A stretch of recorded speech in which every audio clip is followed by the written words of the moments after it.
Hello, it's Mario Joyner, your Las Vegas Probate Specialist, where I assist families going through the probate process with real estate and more. I thank you for taking a few minutes to spend with me today while we share the third of 8 videos discussing how we build our team of A+ service providers. Now, all of the service provider categories in this series are often requested from clients almost daily. Many of these categories I will mention be obvious, but some of the others may have never crossed your mind. Now, before I begin with our third service provider category, landscapers and gardeners, let me tell you about where I am today. I am currently at Star Nursery, one of the facilities here. Star Nurseries has been privately owned and operated for over 35 years. They are the premier garden center for all of your landscaping needs. Now, currently, they operate in Southern Nevada, Southern Utah, and Northern Arizona, with a total of 16 garden centers and 9 decorative rock yards. They cater to both residential and commercial clientele. Now, without further ado, let's get started. I'll begin by defining both gardener and landscaper. A gardener is equipped for gardening, whereas a landscaper is equipped for building. Now, after a landscaper has constructed an outdoor area, a gardener will come in and maintain it. A gardener might mow lawns, prune plants, do your weeding, or fertilize your soil. Now, a landscaper is someone who designs a garden, yard, patio, or another outdoor space. If the property is surrounded by dirt, you might want to hire a landscaper to help you choose some pretty plants for your front yard or backyard. A gardener is someone who is employed to cultivate or care for a garden, lawn, or etc. Or any person who gardens or is skillful in gardening. Now that we have discussed and defined both, let's discuss when to hire a gardener or a landscaper. First, we will discuss when to hire a gardener. Hire a gardener when you need to clean up and or maintain the yard for overgrown weeds, shrubs, grass, or etc. Repair sprinklers, plant flowers in existing planters or flower beds. Now, many of the personal representatives and family members request the services of a gardener prior to selling the real estate for the deceased. Now, when we hire a landscaper, consider when you need like structural work done in the yard or need to design planters and the like.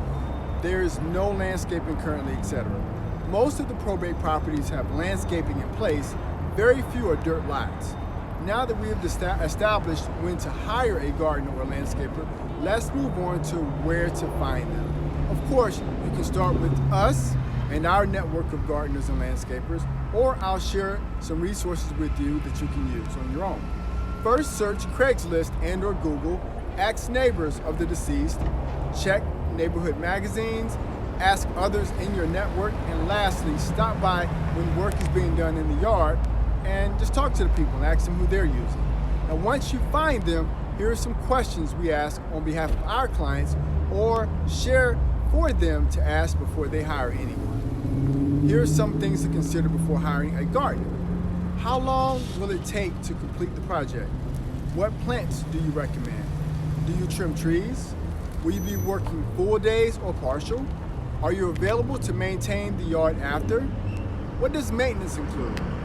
How frequently will you maintain the yard? What is the cost? Will you take away the cut grass and plants? And here's some to consider before hiring a landscaper. Where do you source your plants, shrubs, and trees? Will you handle all maintenance? If not, what level of ongoing maintenance should I expect? Do you understand my vision? How long do you estimate the whole project will take? When will all the plantings reach maturity? Who should I contact if I notice a problem? Is there anything I can do to lower the cost? Can you install outdoor lighting?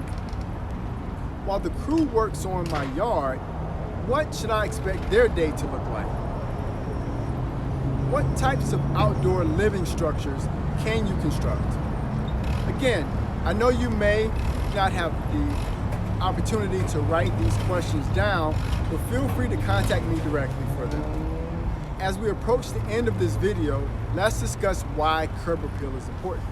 Well, potential buyers start forming an opinion of the house as soon as they drive up. You have no way of knowing how long potential buyers will need to wait outside. Great curb appeal can increase buyers' interest in the property.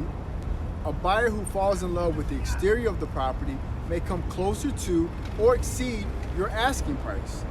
The outside of the property will be what the potential buyer views as they drive by it, and curb appeal can increase interest in the property overall. Don't make this decision without consulting with us. Remember, if you have any questions about this topic or any questions related to probate, feel free to contact me or us directly.